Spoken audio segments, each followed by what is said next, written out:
오늘은 나에게 적합한 ETF를 고르는 방법에 대해서 이야기해 보겠습니다. 현 시점에서 가장 인기 많은 ETF를 이야기할 때 QQQ와 슈드는 항상 언급되곤 합니다. 많은 관심을 받고 있는 만큼 비교 분석하는 영상들이 많이 만들어지고 있습니다. 실제로 꼼꼼하게 잘 분석한 영상이 굉장히 많이 업로드되어 있습니다.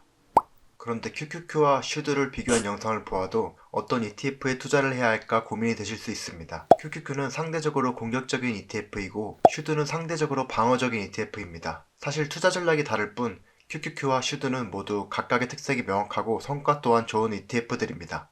단순하게 어떤 ETF가 더 좋다라고 단정지어 이야기하기에는 다소 무리가 있습니다. 다만 나에게 조금 더 적합한 ETF를 찾는 것은 가능하다고 생각합니다. 그래서 오늘은 투자 상품 중심이 아닌 투자하는 나의 상황을 중심으로 이야기해보려 합니다. 투자 자산을 이해하는 것만큼 나의 상황을 판단하는 것 또한 굉장히 중요합니다. 나의 상황을 고려해본다면 어떤 자산에 어떤 비중으로 투자해야 할지 감이 잡히실 거라 생각합니다. 오늘 영상은 나의 상황 점검, QQQ와 슈드의 이해, 과거 투자 성과 분석 순으로 이야기해보겠습니다. 앞서 이야기한 대로 QQQ와 슈드의 이해, 과거 투자 성과 분석보다는 나의 상황에 대한 점검과 관련된 부분을 중심적으로 다뤄보겠습니다. 기초적이고 당연한 부분이지만 다시 한번 인지하고 가야 할 부분이 있어 이야기 드리겠습니다. 결국 투자 수익률과 변동성은 비례관계에 놓여 있습니다. 많은 분들이 변동성은 낮고 투자 수익률은 높길 원하지만 변동성이 낮은 자산에 투자하면 상대적으로 낮은 투자 수익률을 기대하는 것이 당연합니다. 위험 수익률 그래프를 자산군별로 살펴보겠습니다. 변동성이 높은 자산에 투자하면 상대적으로 높은 투자 수익률을 기대할 수 있습니다. 채권의 경우 위험도 상대적으로 낮고 그만큼 기대 수익률도 낮은 편입니다. 반면 주식의 경우 위험도 가장 크고 기대 수익률도 큰 편입니다. 같은 자산군 내에서도 투자 상품별로 다른 특성을 가집니다. 예를 들어 QQQ는 슈드보다 상대적으로 위험이 높고 기대 수익률도 높은 편입니다. 변동성은 낮고 투자 수익률은 높은 자산은 아쉽게도 현실 세계에 존재하지 않기 때문에 비슷한 변동성 수준에서 투자 수익률이 높은 자산을 찾으려는 노력은 필요합니다. 수익률과 변동성에 대한 이해를 완료했다고 생각하고 본격적인 이야기를 시작해보겠습니다. 나의 상황에 대한 점검이 필요한데 우선적으로 투자 성향과 연령대에 대한 고려가 필요할 것 같습니다. 고민해봐야 할 부분이 이외에도 다양하지만 가장 큰 차이가 발생하는 부분이 투자 성향과 연령대라고 생각하여 두 가지 기준을 중심으로 이야기해보겠습니다. 가장 먼저 나의 투자 성향을 아는 것이 굉장히 중요합니다. 사람마다 투자 성향이 너무 다르기 때문에 내가 어떤 투자 성향을 가졌는지 고민해보는 시간이 필요합니다. 투자 성향은 크게 공격적인 투자자와 보수적인 투자자로 나눌 수 있습니다. 공격적인 투자 성향을 가진 분들은 자산 가격이 크게 하락해도 큰 스트레스를 받지 않는 편입니다. 그렇기 때문에 변동성이 높은 자산에 투자할 수 있고 그만큼 높은 수익률을 기대할 수 있습니다. 반면 보수적인 투자 성향을 가지는 분들은 자산 가격 하락에 큰 스트레스를 받습니다. 조금만 하락해도 계속 신경 쓰이는 분들은 높은 변동성을 가지는 자산에 투자하기는 어렵습니다. 결국 상대적으로 낮은 변동성을 가진 자산에 투자하고 그만큼 낮은 수익률을 기대하게 됩니다. 다음으로 고려해봐야 할 조건은 각자의 연령대입니다. 일반적으로 연령대별로도 투자 전략의 차별점이 존재하게 됩니다. 연령대는 이해를 위해 조금은 극단적으로 사회초년생과 은퇴 예정자 집단으로 나누어 이야기해보겠습니다. 사회초년생은 근로소득을 충분히 얻을 수 있습니다. 또한 앞으로 근로소득을 얻을 수 있는 기간도 충분히 여유롭습니다. 그렇지만 아직 보유한 자산 규모가 작은 것이 일반적입니다. 그렇기 때문에 변동성이 크며 기대 수익률이 높은 자산에 투자해도 큰 어려움이 없는 편입니다. 자산 규모가 작기 때문에 변동성이 커도 근로소득으로 충분히 복구할 수 있습니다. 이처럼 조금 더 먼 미래를 위한 투자가 가능한 것이 사회초년생의 특징입니다.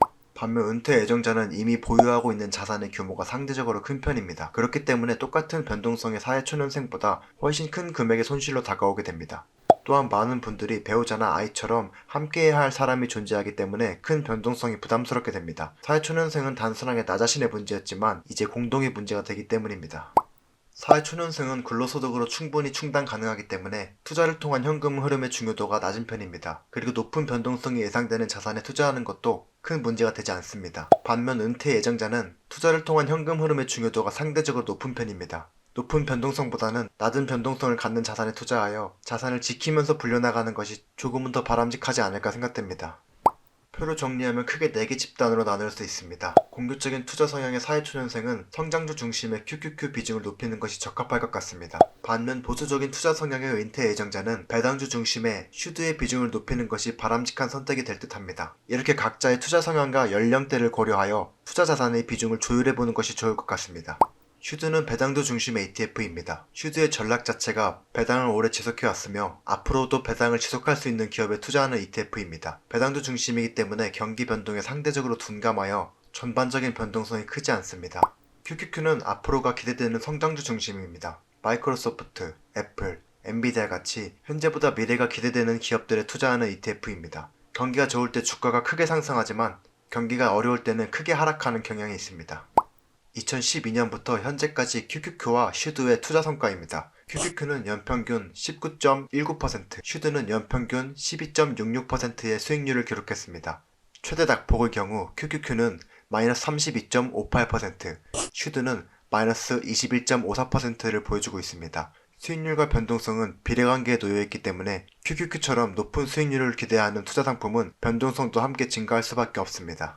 QQQ와 슈드의 비중을 달리하여 2012년부터 현재까지 투자 성과를 분석해 보았습니다. 표에서 위로 갈수록 QQQ의 비중이 높아지는데 QQQ의 비중이 높아질수록 연수익률도 증가하고 최대 낙폭도 증가하는 모습을 보여줍니다. 비중 차이에 따라 투자 성과가 달라지겠지만 절대적으로 우수한 비율은 존재하지 않습니다. 결국 완벽한 비율보다는 본인 성향에 맞는 선택이 필요합니다. 오늘 이야기한 투자 성향과 연령대를 중심으로 고민해 보시면 생각보다 어렵지 않게 투자할 자산에 대한 의사결정을 내릴 수 있지 않을까 생각됩니다. 영상을 보시는 분들은 각자의 상황을 잘 고민해 보시고 각자에게 적합한 투자를 찾아가시면 좋겠습니다. 오늘은 투자 전 고민해봐야 할 부분에 대한 이야기를 해보았습니다. 영상을 보시다가 추가로 궁금하신 점은 댓글 달아주시면 최대한 답변하도록 노력하겠습니다. 도움이 되셨다면 구독과 좋아요 한 번씩 눌러주시면 감사하겠습니다. 오늘도 영상을 시청해주셔서 감사합니다. 더욱 알찬 영상으로 다시 돌아오겠습니다.